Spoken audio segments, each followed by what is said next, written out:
Yo, that West Side Gun, yo, bury the lead, bro. Wait a minute. Hey, wait a minute. Hold on. Wait a minute. And that Doshi remix? Whoa, man, what's wrong with you, bro? Yo, my bad. Now I'm saving that for the, you know what I'm saying? I was gonna gee at the end of the, you know what I'm saying? I was gonna throw it off the backboard on that. You went early. Come on, this guy, man. I was trying to give him You this know I was gonna throw it off the backboard and bring that home myself. D-Wade, LeBron, my fault. Nah, I got this, man. Okay, my fault. It's your show. My fault. Man, listen, it's not my show, it's our show, but that's my that's your moment. Rap Life Review. Running these numbers up, baby. You see what's going on? Y'all see these 4, numbers 5, and these subscribers? You know what I mean? Lo and Eddie, and I'm Ebro. We got new album, DDG. That's your guy right there. Eddie, talk to us about this DDG album. Blame the chat. Yo, so I went through it. I had the opportunity to go to a stream. We talked about it before. That's we right. played some of the songs before it happened. And the story behind this is cool because DDG started off as a YouTuber, initially unsuccessful. And like everything with making your presence online and becoming famous is all about perseverance. So as he blew up, goes from YouTuber, streamer. And as he was going through this process, he was playing songs and he was getting such crazy numbers that other artists started hitting him up like, yo, wait a minute. I want to get on that. Yo, let me get it. So the album got delayed a few times so he can get a few more features. So he got Bia, Offset, the Baby actually came, did a song there, Ty Dolla $ign. Yeah. So it's cool to watch this story unravel of somebody that goes from an online personality who was already in college, like super good grades and everything, dropped out, is successful at that. And then if you look at the numbers over the weekend, at some point it was like number 3 or something, or number 2 overall, all genres in Apple Music off of streaming numbers. So it's interesting to watch this story unravel because this might be how people crack in the music and the hip hop game going forward. Extreme case though. Well, I think whether, the internet's is the streets. Mm-hmm. Right? In the case of like hustling and, starting businesses or sharing things or selling things, right? Yeah. Same way people used to show up to the barbershop, same way somebody was just handing out CDs on the street, the same way things got bubbling in the past. I don't see how this is any different of now, somebody created a following, they're a personality, and they start putting out records, they getting a response from it, and other people want to jump on it, and it goes up. Like, DDG got a brand. You got a brand. I mean, this is the new way, being the distribution is different and the way he closed it up might be slightly different. But yeah, I would say it's kind of like what's old is new again in my eyes. Yeah, I guess that the method of creation is to be marveled and to be applauded. But I think the process of it, I think it was too fast for him specifically. I know he's been putting out music, but like to create a whole body of work that quick, I think.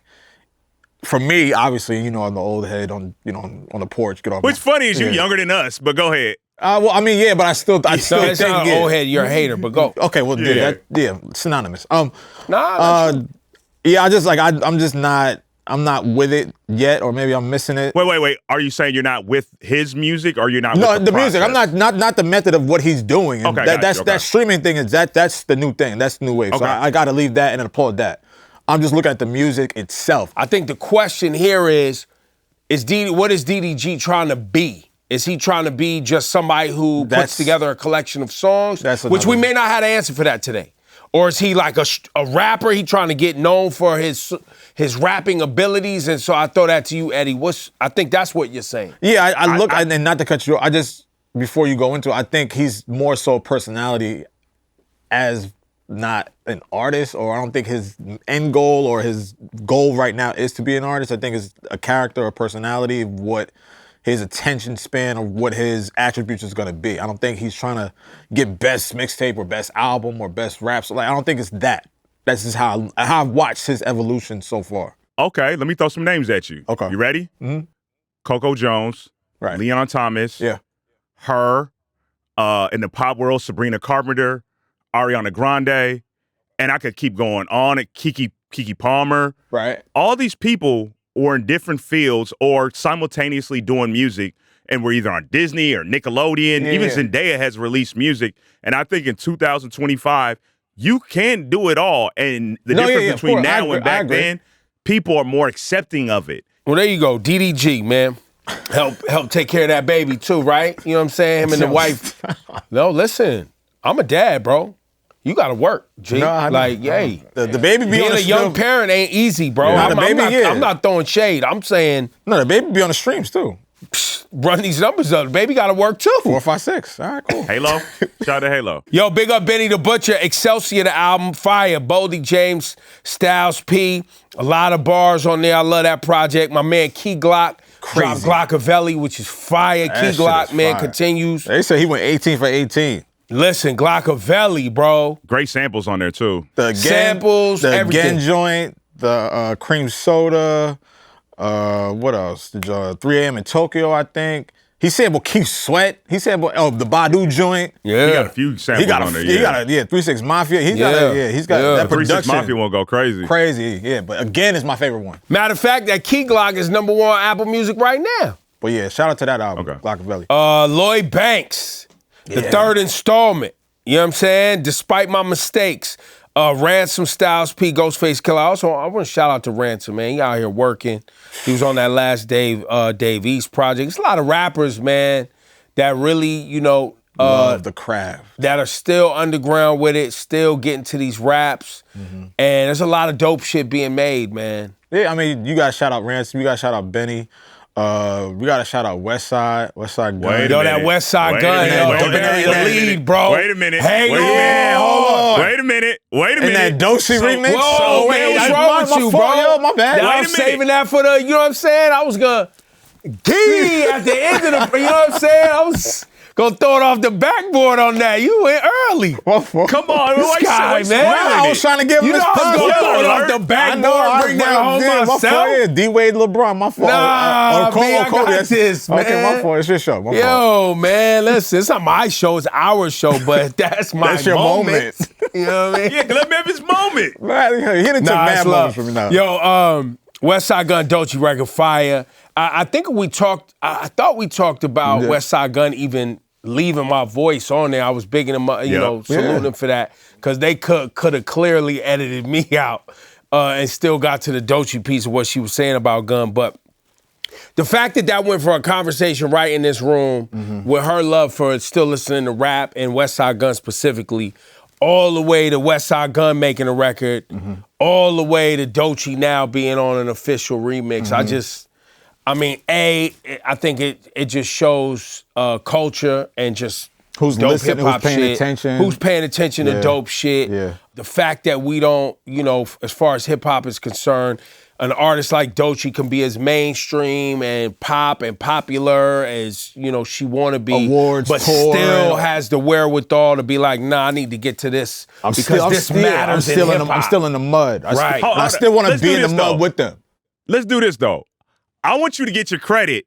I want to play the clip, the actual clip from the interview. Oh, yeah. Yeah, let's run the clip, and I got something to say. You listen to a lot of rap still today? Yes, I do.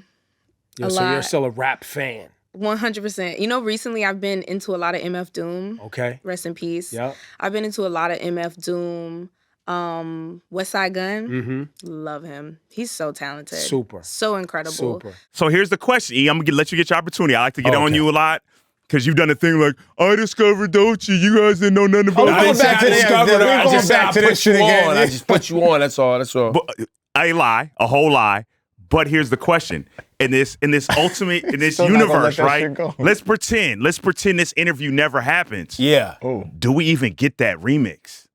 There's a chance that doesn't even happen, brother. Okay, well, so I'm gonna give you your moment. Like you because this and look, this song is fire.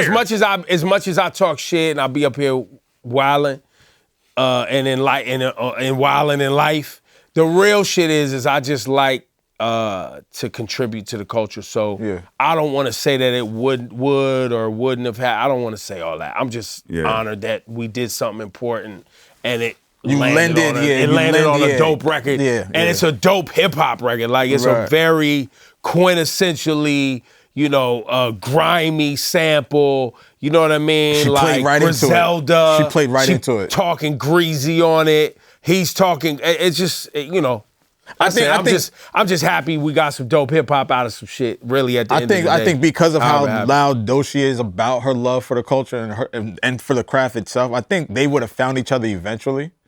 I think Ebro sped up the process. I wouldn't. Listen, however you want to accept it, you accept it. But I think they would have found each other eventually. But we're glad they found it when they did, because they made that record fast. By the way, this is really all Doechii. This ain't got nothing to do with me. The girl raps. I asked the girl about rap. Yeah. She wanted to make sure it was known that she was into that real shit. Right. This is really more about her as an artist than it is about me. And her wherewithal of who and what is going on outside of her. This is about Doechii caring about our shit. Yeah. That's the celebratory moment. That's the topic at hand. That is the main issue here, and the thing I think we need to be stomping our feet and clapping our hands about is the fact that Doechii, a new artist who's had an explosive last 12 months, maybe less than that, since Alligator Bites Never Heal came out. When was that? August last year? Yeah. It hasn't even been a year. She has the success of that project, then a song she put out 6 years ago that came back around. That's a huge chart topper. Huge pop record. She's been on K-pop records. She's been on other pop records. She's been on... She was at the Met Gala. She's at the Met Gala. Won Best New Artist. She won a Grammy and Lauryn Hill invited her out. And killed her own tour. On the stage. But all of that, I think the story is that a person that has done all of that cares this much about something that we hold dear. That's the shit that is important. That's the most important caveat out of this whole conversation, saying that, yo, I still got everything. I still made it. I can do anything I want. But by the way, hip-hop can do all of that shit. For you. No, just in general, for us. Hip-hop can do all of that shit, and still I can come back and make a grimy hip-hop record talking crazy. I think that's the thing we need to focus on with Doechii, right? Because there's also, didn't we just a few weeks ago have this whole narrative about Doechii being a plant and a thing, and people was like starting to hate on the girl because it was like, why is she all getting this is happening so fast? Like, shit happens fast now. But also for Doechii, who's been putting out records that y'all wasn't paying attention to before Alligator Bites Never Heal, it ain't that fast. You know what I'm saying? Like, she's put in the work to have this moment. Anxiety is an example of that. Exactly. Yeah. So I think this is more about, we could pop shit and obviously we're excited and all that. Right. But the real story is that Doechii gives a fuck about hip hop and wants to be wants to be respected as a dope rapper. And it's getting better and better and better and better. And by the way, this ain't even her official first album. We haven't even hit that stride yet. So this is going to be part. And they made a video too. For this song in particular, they just sounded good together. That's right. Like in hip hop, it's all about collaborations. Like there's everyone got a feature with somebody, but with this specific record, where a song that's not that long, you got two dope MCs kicking that shit, and they sounded good together. They got straight to the point, and they sound beautiful. Yes. Yeah. So shout out to Westside. I think that's the main celebration here. Yeah, but dope for you. Thanks. Listen, dope for you. I appreciate y'all showing love, but I'm more, like, I have this thing sometimes on social media, and I'll put up, whether it's Cole or Kendrick or Drake or anybody doing just dope rap shit, right? Yeah. And I'll just say, like, hip-hop's in great hands, because I know there's always this narrative, like, and we've always had it in hip-hop, if you think about it, right, of artists who start kind of in the underground and kind of the purest sense of crafting and wanting to be a part of this hip-hop shit. Yeah. And then they go on to superstardom, and it seems like they forget. They kind of lost, not forgot. I don't think they forget. I think their measurement of success shifts. Okay. Right? Like, whereas, it's kind of like, if I just want to be the dopest rapper. Right. Oh, no. I need to have #1 records. Right. Oh, no, you know what I mean? And these things change because humans change and goals change. All that shit changes. And I think us, the fans, we're just like, nah, can you just give us like a dope hip-hop album? It's kind of the critique you always throw about Drake, right? Where it's like, as much dope hip-hop shit as Drake has done, you're still like, yo, can I get that little thing? That one, just pure hip-hop thing from you? And it's almost like the fans or even him or people around him may have even looked at my critique of saying of like, damn, like, isn't that what Haven't we done enough? That's right. And it's like, yeah, you have, but we know there's so much more from that perspective of how I'm looking at it that can be done. Well, selfishly, yes. And I think we're all probably traumatized to some degree of knowing whether it's conscious or not, of knowing that rock and roll music and jazz music and these other genres that have come from our communities eventually go on and get co-opted by the world or other communities, and then we don't get credit for it, right? And we're just always, I think, as hip-hop going, nah, we made that shit. Yeah.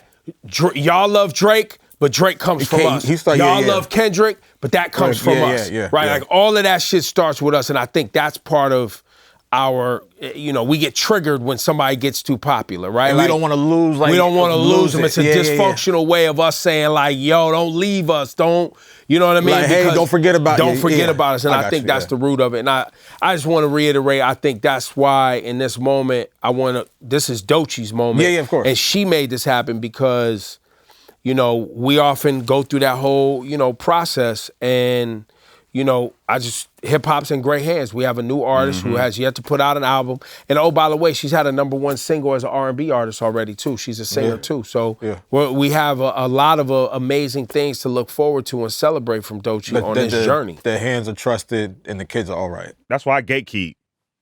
Yup. Can't come over here. It's ours. You are not welcome. I try to make it as awkward as possible. You can't say the N-word. You can't like that. Don't touch it. Don't press play on it. Leave that shit alone. On that note, while we're saluting West Side Gun today, right? Yeah. I want to shout out to Rock Marciano. Who's originally from Long Island and was signed up to Busta Rhymes when he was coming up, and then went and did his own thing. It's the 15th anniversary of Marshburg.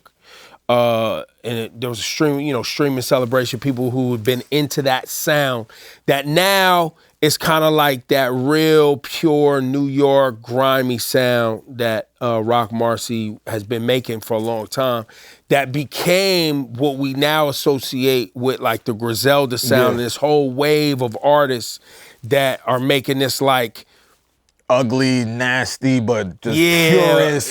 Samples, hardcore samples, hardcore raps, street raps and all that type of shit. So while we're talking about West Side Gun and Doechii, who said that she listened to West Side Gun, if we were to rewind back, I don't know if Doechii listened to Rock Marcy, she probably does. But we get West Side Gun because of Rock Marcy in a sense, right? Yes. And then, of course, all the 90s stuff that we loved before Rock Marcy decided, I'm going to stay in this lane, this is my and I'm going to just make this right here. Right. And this sound, right? Yeah. And so I just wanted to shout that out. Now, Met Gala. The Met Gala. There was tons of folks in town. More gatekeeping. Y'all can enjoy it. This our look. Wait, is it our? No, it's definitely it's black. It's ours. It's well, black. and like the theme, I don't know. Don't ask me why I know. It's like the theme of it is like suited or like it's called the Dandies, and it was a thing that at a time when black folks were not seen as being well dressed. That wasn't the archetype of black folks in America at that time, and the narrative around black folks was very much tied to poverty, was very much tied to the lowest on the class, ranking system, et cetera, et cetera. There was a movement of black folks who were dressing very well and putting it on. And we know that, just because we used to get dressed to the nine. Sharp on Sunday. Yeah. You know what I'm saying? And Sunday's go to church. And we had we had our clothes for that, and maybe society wasn't celebrating us for that at the time, but we were celebrating each other. And Eddie, you said you wanted to gatekeep on this. Well, because the Met Gala clearly wants to celebrate blackness and even more specifically, black men. Yeah. You don't want that? You don't want that to happen? No. Y'all can look. Because here's the thing, man. America got real weird for us recently.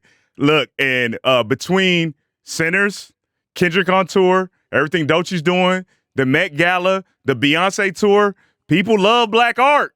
They don't necessarily love black people. Talk to them all the time. Well, we know that. You love black people when we're in sports. You like to see us in certain aspects, and you like to see us get dressed and everything. You don't always love us. So we're gonna put it on display. We're gonna do the Met Gala thing. We're gonna go dandy, and you can enjoy it. But as you consume the art, consume the souls of these humans that are behind it, and don't just have a surface level consumption of these things, because there are individuals and people that aren't famous and aren't rich that are the forefronts of these things you consume that you are trying to throw us in the back to the back of society in this day and age. So because of that, I gatekeep. There you go. There he is. I think some of the I think they're called the chair persons or chair. We might want to look that up. I'm not Met Gala. No, because I'm an expert on this. I was You know trying what to I'm figure out where saying? you're going. But it's Pharrell, LeBron James. The chairman? Yeah, who are leading this year. Who led this year's kind of whole movement and were like, you know, a part of the curation of this. Okay. It was Pharrell, LeBron James, ASAP Rocky, Coleman Domingo, Lewis Hamilton. I think it was those 5 people. All fly. Since we're talking about black art and everything, right? Can I talk about going to the Beyonce concert? You got to. He's been waiting for that one. Yo, you just back from that last week, right? Or this weekend? Listen. So Beyonce been in LA for it feels like 45 days. And me personally, how this is affecting me, I have cousins from all over the country, and I'm not joking about this. 3 sets of cousins that have flown to LA to go to different Beyonce concerts on different shows. Like, this is taking a toll on me in the best way. They coming to stay with you? Yes. Ain't nothing wrong with that. Like, shout out to my cousin Rhonda, ain't nothing wrong with my the cousin cousins. Cherie, my cousin Felia. But when family come to town, you be tired, bro. But you knew in advance, though, right? You knew they was coming, and I did know. My cousin Rhonda coming again for Kendrick in 2 weeks. So, anyways, what I will say, all jokes aside, I've been to 4 Beyonce shows now, and between Renaissance and Cowboy Carter, of all the shows I've been to, and I've been blessed to be able to go to a lot of shows, 1A and 1B, bro. Like, Beyonce is the best performer we have on the planet. And there was hesitation that people had because of this Cowboy Carter album is a lot. It's not as upbeat and dance and fun as Renaissance. Renaissance is a party album. Well, it's also more pop, more country, and these kind of sounds that black folks have abandoned culturally, especially outside of, you know, the South. Yeah. So let's set up the story. So what a lot of people don't understand, and I wasn't aware of this because, you know, I'm a Beyonce fan, they aren't aware that this album is a reclamation. So the person I went with, she was like, I feel kind of weird about all the American flag because now in this time we live in, the American flag is synonymous with a lot of things that are anti-black. Yeah. Don't be mad at me. It's just the feeling that people have. As a black person, that's how we feel. Yeah, we see the American flag in your social media bio. We like, uh-oh. Yes. So because of the imagery of this album, it's a lot of that. It's a lot of cowboys, a lot of American flags. But what is she saying in this music and throughout this concert is you don't get to have this. We help build this too. We help build this country music. We help build this country. This is our country. This is our music. And as you come out here and you see her singing, the first song is very purposeful. First song on the album, first song on the show, American Requiem. What is the title of that? What is that song about? And she's singing the national anthem. And as you're dealing with these conflicted feelings about this music, and that part of the show can be heavy, but it's beautiful to see all these black faces in these spaces representing this very Texas, very Houston, very cowboy culture. And why I want to applaud Beyonce, and, you know, people hear me wax poetically about Beyonce a lot. We haven't had someone of her stature that's this famous that puts black culture and art on the forefront for a few different reasons. A, because of the time in which we're living in. Mike and Whitney didn't have the ability to do that. Prince, just because, the time in which they were doing it. So we need to applaud this as we get to see this on these biggest stages, because it is a historical lesson on black people's place throughout music, history, and this country. And beyond that, the party still starts. Like, it ain't just that. Like, you get into the Renaissance, you get into some of the biggest hits. Everybody's coming with their fits, their Cowboys hats, their Levi's. Beyonce is our current GOAT. You had cowboy boots on, or like the outfit? I didn't have no. I had my Beyonce Cowboy Carter shirt that I ordered when the album went on sale. All right. How did you feel leaving the show? Like, I know you just explained what it was and what it represented when you were there, but what were your feelings leaving the show, and even talk about the expressions or the reactions from people leaving alongside you? I felt euphoric, bro. It was a glow that I had for like 24 hours.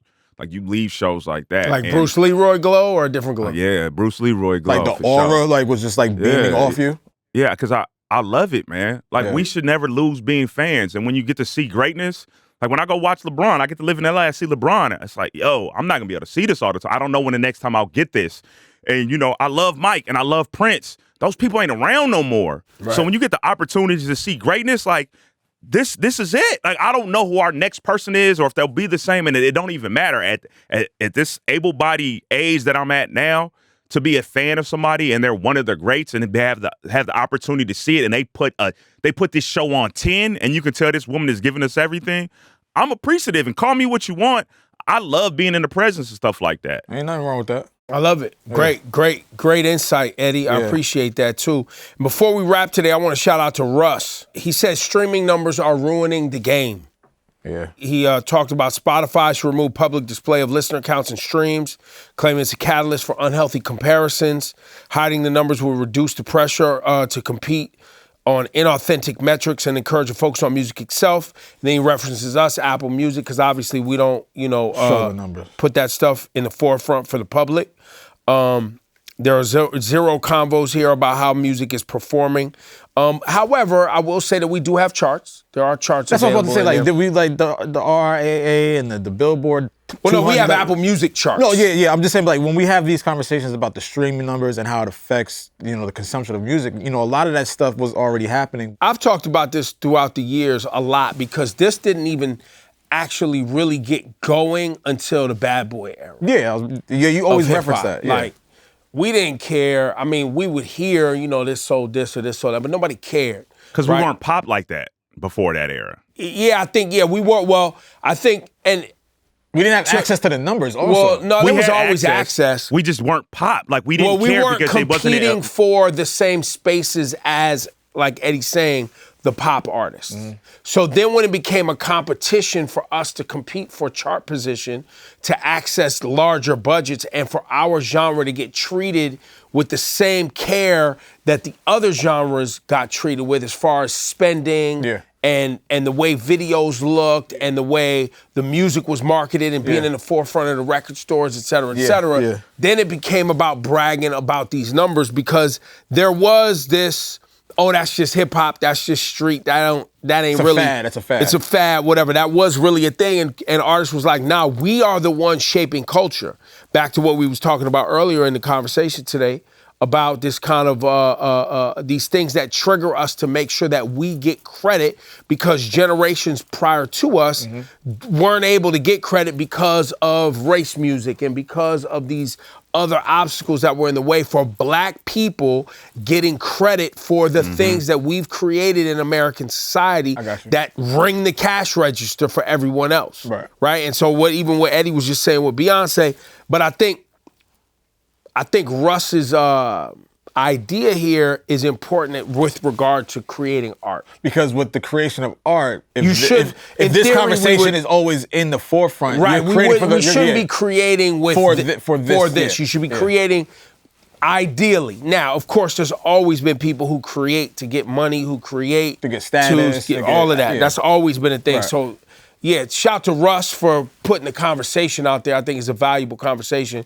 I think the truth of the matter is, like we just said, it's always been around. Yeah. Right? Like, it's always kind of been a part of the conversation. Yeah, and as long as those numbers are available, I think as long as these conversations keep happening in regards to how artists talk about their success and how artists look at themselves in regards to what they sell and what they projected to sell, I think that conversation is always going to be around. And because now the fans have such a big grasp on it. And they always do that. They always do that with Kendrick. They always do that with Drake. They always do that with Beyonce. They do that with a lot of people. Like, did they sell this? Did they sell out that? What do the tour numbers look like? The numbers are becoming a caveat that is really killing how we consume the shit that we love. But it also fuels it too, because... And is that a good thing? Well, listen, probably not. But the reality of it is, it's kind of like when we go to the barbershop and we talk sports, right? And then there's a lot of parallels between sports and specifically hip-hop. There are no metrics for music. Music is art. Art is subjective. Yeah. So if I'm arguing, and we'll take it because it was the biggest conversation, if we're arguing Drake and Kendrick, at some point in time, people going to bring up numbers and concerts, because how else can I say I like something and try to let the other person... Yeah, like there's no other way you can do it. It's art. It's subjective. But I like the song, if that's you don't. The first thing if that's your first arguing point, then we've lost the plot. But yes and no. how else can you? Because we don't do this with paintings. We don't do it with what other art? There's just different variations. We don't do it with food. We don't do it with clothes. We don't do it with Yeah. And hip hop is competitive. Like it's not classical music. Like people, I'm pretty sure, can have arguments about jazz and classical music because the actual nature in which we create hip hop and the culture of it is competitive. So at some point in time, it's gonna be like Jordan got 6 rings, LeBron got 4. Well, what's the hip hop comparison? You sold this many albums, you got this many views, and it becomes the same thing. But it's so many different measurements in hip hop and music, period, because like sports is very just like narrow. Well, like, no, because sports you can make stats. No, they got stats. I know they got stats, but they called Michael Jordan the GOAT long before he had more 6 rings. Well, no, that didn't really start until and he ain't got more metrics than Kareem Abdul-Jabbar. They was calling him the GOAT. He ain't got more metrics than Bill Russell. Yes. And you can it's the same thing. It can be a subjective art. Like LeBron is the leading scorer in NBA history. Yeah. But for 60% of fans, he'll never be the GOAT. But for them 40%, they'll be like, what do you mean? He has the 5th most assists, the most games played, the most points ever. But then he doesn't have all-time, he doesn't have like NBA scoring champion 10 years in a row like Michael did. Yeah, but then once you can again, be like, Michael didn't play 20 years. You know, so you can make stats mean what you want them to mean for your argument. Absolutely. But I think, once again, Russ has also played this music game his way.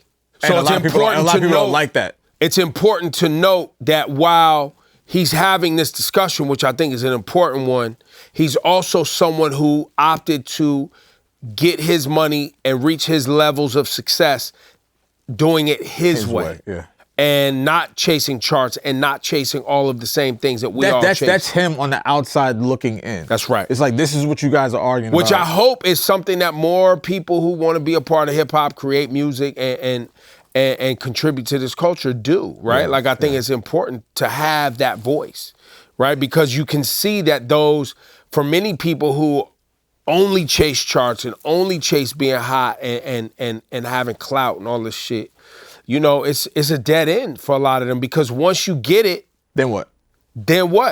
I mean, we was talking Beyonce earlier. Why you think Beyonce now can pivot and focus so much on culture and art, right? Because she made moves early on and had to pay the price in some ways, you know, to get to where she is. It wasn't, her going solo was not like a smooth route. No. You know what I'm saying? Like, we remember it because there were so many hits and so many things, but she had to... It's like almost start over and reestablish herself. And what she did. And also play a game that kept her relevant and on the forefront until she could get control and do the shit she's doing now. Right. Which is why she can tour whenever the fuck she wants. Right. She can throw a stadium tour together whenever the fuck she wants. That's right. But she had to build that shit. Yeah. You know, and even you look at like what TDE's doing, right? We have Doechii, but what Kendrick's been able to do, because look, if we look at Kendrick right now, what are we celebrating 1 year since Not Like Us? Not Like Us, Euphoria, Meet the Grams. Like this whole past weekend shit is a year old. This whole past weekend we celebrated all that moment. Coming off Mr. Morale, people was asking questions. You know what I'm saying? And bro had to get into it. Like, yo, can you do it? Like, what is it just gonna be this? Is it just gonna be this? That was as cold as Kendrick has ever been since Section 80. And even cold is kind of a... Well, his version of cold, like when you're a superstar, your cold is different than everybody else's cold, right? Okay. Like Lady Gaga got cold a few years ago and she just performed in front of 2.5 million people. Like, she's not cold. She's not cold. Yeah, like well, and for that matter, Kendrick, we calling Kendrick cold, and he did a world tour sold out on an album that we call cold. Yeah, that's what I'm like. Yeah, that's crazy. So it say that coming off the back of that, he's hotter than he's ever been. Yeah. It's to Russ bringing this conversation forefront.